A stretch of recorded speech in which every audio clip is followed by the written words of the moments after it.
Патшаның қызы неге бақытсыз? Ертеде патшаның екі қызы болыпты. Патша екі қызын да жақсы көріп, қолынан келгенше оларды ештеңеден қақпай, қалағандарын жасап, айтқандарын екі етпеуге тырысады екен. Дегенмен де екі қыз өсе келе мінездері өзгере бастапты. Бір күні білімді бір адам патшаға қонаққа келеді. Патшаның қайғылы түрін көріп, себебін сұрапты. Патша: сұрама, күлмейтін бір қызым бар, дертін ешкім білмейді, дейді. Патшам, рұқсат етсең, сарайыңызға қонақ болайын.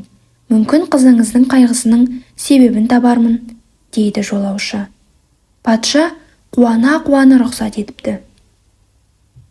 Сол күннен бастап саяхатшы екі қызы патша рұқсатымен жасырын аңдай бастайды.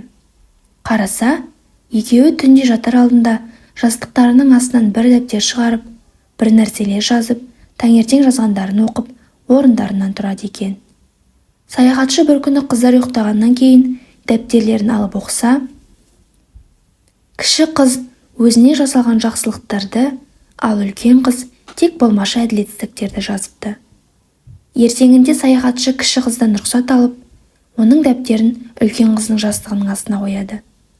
Таң атысымен патшаның үлкен қызы жастық астынан дәптерді алып оқыпты. Сарайдағылар екеуіне де бірдей қарағандықтан, ол дәптерде жазылғандарды жатырқамапты. Өзіне жасалған жақсылықтар есіне түсісімен жүзі жадырап, қуанғаннан ән сала бастапты. Патша үлкен қызының қуанғанын көріп, өз құлағы мен көзіне өзі сенбепті.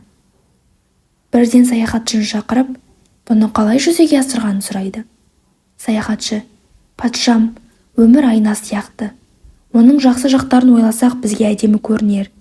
Сіздің үлкен қызыңыз өмірінің жаман жақтарын ойлаған үшін бақытсыз болған, деп жауап береді. Патша үлкен қызын шақырып, оған енді дәптеріне тек жақсылықтарды ғана жазуға кеңес беріпті. Сол күннен бастап патшаның екі қызы да бақытты өмір сүреді.